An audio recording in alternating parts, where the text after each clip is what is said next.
Road पे ना accident हुआ था और एक लड़की, असली सच्चा वाक़या सुना रहा हूँ, मेरे साथ नहीं हुआ, जिसके साथ हुआ उसने मुझे बताया आपकी उम्र का ही लड़का है।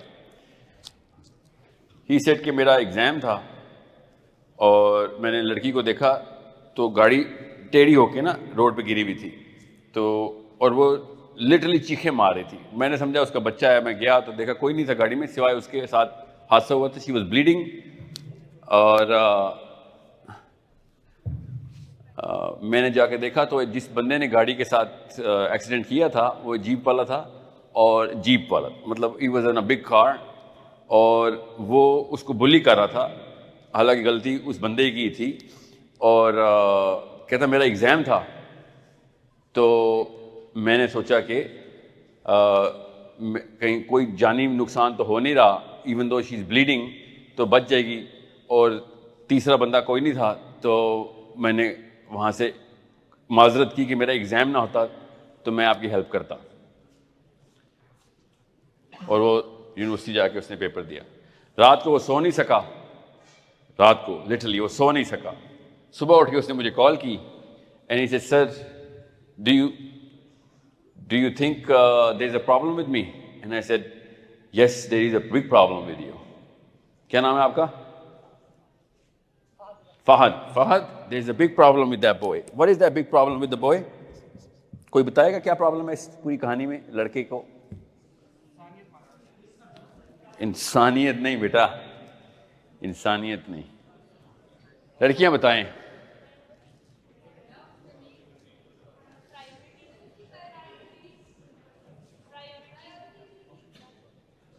प्रायोरिटी, ये क्या जवाब हुआ? प्रायोरिटी सिर्फ, मसला क्या है उसके साथ ये बताएं।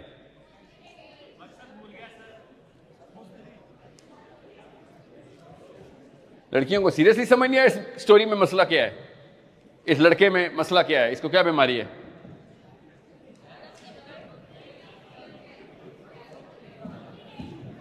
मुझे तो इधर रोज आना चाहिए नहीं बेटा, मैं रोज आऊंगा ना तो अगली सफ भी नहीं भरी होगी। ये एक और मसला है नफ्सियाती, वो बताता हूं। वो पहले ये बताएं, सबसे पहला काम माइक्रोफोन दें जरा खवातीन को भी एक। जी बॉयज, आपके पास माइक्रोफोन नहीं है इसलिए आपसे भी बात नहीं हो सकती। जी सर, मेरा नाम मोहम्मद एहसान है। सर, मेरा क्वेश्चन ये पाकिस्तान जो है वो इस्लाम के नाम पर बना। पहले मेरे सवाल का जवाब ना हो जाए। जी जी जी जी जी, जी। इतनी लंबी कहानी सुनाइए, सारे उसका सवाल ढूंढ रहे हैं, जवाब ढूंढ रहे हैं। एहतशाम किधर थे? उस लड़के के साथ क्या मसला है?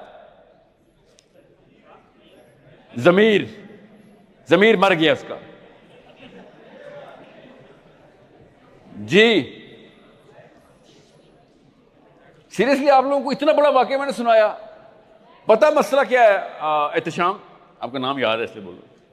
ये असल में मेरे और आपके साथ रोज हो रहा है, इसलिए हम अंदर से शर्मिंदा होकर जवाब नहीं दे रहे हैं।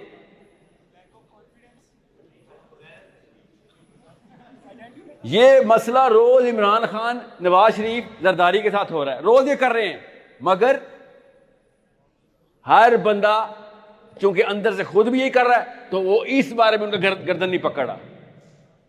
इतनी सी कहानी सुनाई आपको टेक्सला की रोड की, जो रोज होती है।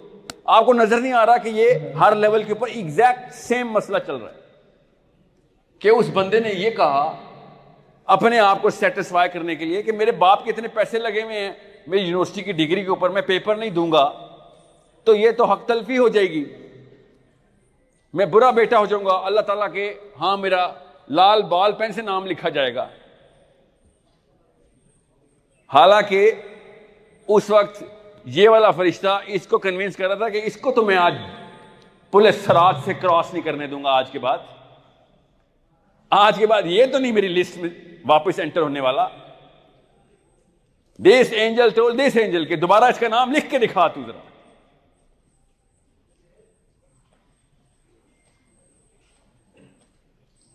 ये बेटा करीज ये है, कोई बदमाशी की जरूरत नहीं, कोई तलवार की नहीं, कोई बंदूक की नहीं, कोई मसल्स की नहीं। ये सच्चा वाक्य सुना रहा हूं आपको, और सबको पता है इस वाक्य का। ये वाक्य हमारे साथ रोज हो रहा है। रोड पे नहीं होता तो घर पे हो जाता है, घर पे नहीं होता तो यूनिवर्सिटी में हो जाता है। दिस इज करेज। इस्लाम से फारिग हो गया वो लड़का। ये अल्लाह ताला कुरान पाक में कह रहे थे। ये गोरे को समझ नहीं आ रही इस वक्त न्यूयॉर्क में बैठे हुए साइकोलॉजिस्ट को कि जब बुराई देखो पहले हाथ से रोको। और इसका इतना टेस्ट है कि जो पाकिस्तान के कल्चर के अंदर वो जो स्क्यूड डेफिनेशन है उसमें नजर आता है कि यही अगर इसकी अपनी बहन के साथ एक्सीडेंट हुआ होता तो मैं देखता कितने पेपर देता या कितनी बड़ी जीपें खड़ी होती साइड पे।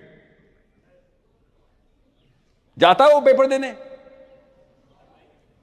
अभी तो गाड़ी उलटनी भी नहीं थी अपनी सगी बहन की, हल्की सी इधर उधर होनी थी और पूरा टैक्स ब्लॉक हो जाना था। हर भाई ऐसे ही करता है अपनी बहन के लिए। अल्लाह ताला कह रहा था ये तूने हर एक के लिए करना है। ये है वो जब मजलूमों की मदद करनी हो तो। ये है वो आयत वमा लकुम ला तुकातिलूना फी सबीलिल्लाह, कि तुम किसने डेफिनेशन दी है कि नोन कौन है अननोन कौन है। हम बोलते हैं अननोन बंदा था, वो भाई अल्लाह के लिए अब अननोन है। मुसलमान के लिए हर बंदा नोन है, क्योंकि रिजाल और निसा कुरान में आ गया है कि हर रुजल को और हर निसा को जाके बचाएगा तू जब मुसीबत में देखेगा। और क्या जस्टिफिकेशन उसने दी कि मेरे तो बाप के पैसे लगे हुए, मेरा पेपर जाया हो गया तो बाप के पैसे जाया हो जाएंगे। असल में उसको ही पता था कि असली काम क्या है। ये है ज़मीर बेटा जो अंदर से आवाज देता है। उसको आई थी आवाज, हर एक को आती है, वरना मुझे कॉल ना करता। ज़मीर नहीं मरा उसका भी। और अगर उसका ज़मीर जिंदा था तो क्या अचार डालना मैंने से जिंदा ज़मीर का, जिसकी डेफिनेशन ही नहीं क्लियर। जिंदा ज़मीर नहीं काफी होते बेटा, जिंदा ज़मीर के ऊपर इंस्टॉलेशन करनी पड़ती है इस करेज की कि खैर है, ज्यादा से ज्यादा क्या होगा, ज्यादा से ज्यादा क्या होगा, मर जाऊंगा। ये जुमला बोला भी नहीं जाता। क्यों? 1000 साल की दुआ आपके माथे पे लगी हुई है जो अम्मी ने मांगी थी जब पैदा हुए थे, और रोज पॉलिश करती इसको।